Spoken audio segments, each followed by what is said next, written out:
Welcome back to your Daily Dose. By now, you know him, as he's like a co-host. It's his third episode. His name's Matt Eagles.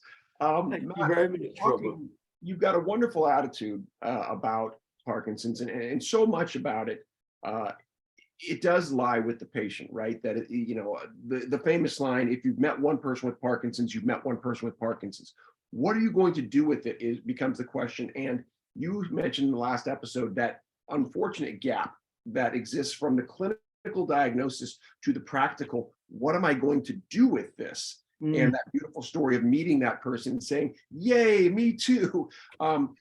Where do you point people to who are newly diagnosed? You have a website, you have Parky cards. How do you get them to get engaged with their personal journey and story about what it means to have Parkinson's? Well, thank you for the introduction. That's super kind of you. Now, I always try and direct people towards positive sources of information. And seeing as Parky Life is my baby, if you like, I'll direct them towards the Parky Life website, because images of people with Parkinson's are traditionally black and white. They look like clip art, and that's just not the right image that people want to see when they've been diagnosed. So Parky Life is part of it. The joy of it is it gives nuggets of positivity, but also it's beautifully illustrated. And at the moment, I think we have nearly 60 different illustrations, and they've all been done by different artists and illustrators. And there is a reason for that. And the reason is no one person with Parkinson's is exactly the same as the other. Therefore, all style of the cards is different. And I think it works so well when people see Parky Life and they see how the messages come across.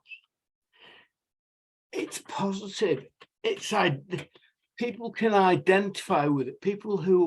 Women can identify with it. Black people can identify it with. Brown people can identify people across the world, because we have hacks, tips from all over the community, not only from patients of all different origins and backgrounds, but also from speech therapists. Yeah, and if I can interrupt you real quick, just that when you talk about that diversity, Parkinson's doesn't care about your cultural background, your sex, any of those things.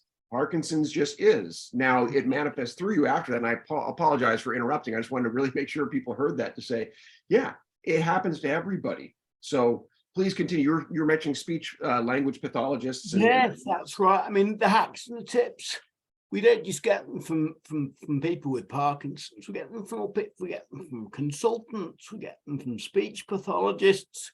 We get them from Parkinson's specialist nurses, because these guys are the ones who are living it. We get them from partners of people living with Parkinson's.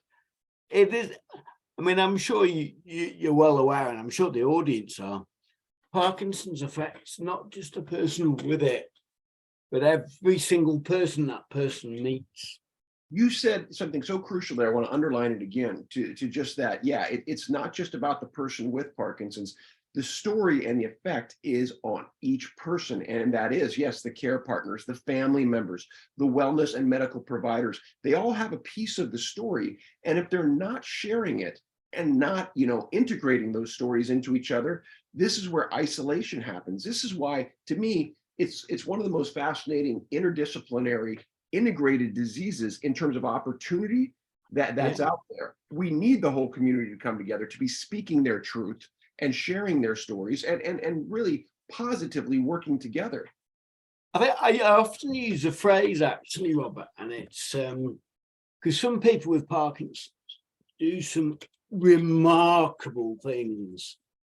They really do, from ultra marathons to you name it, to cycling, to whatever. But I said no one person is better than anybody else. It's just that they have different versions of Mount Everest. Yeah, different versions of Mount Everybody has their own Everest to conquer. It Mm. doesn't matter if it's the real Everest or whether it's making a cup of coffee in the morning. If that's tough for you, that's tough for you. And it's getting over that and realizing that, hey, there's some super guys out there, but, you know, everyone has their own Everest to conquer. You're speaking of the brilliance to me of metaphor and storytelling, right? And the power of that. So we'll come back with another episode. Thank you. This is This Daily Dose, and we're going to be back with Matt in just a moment.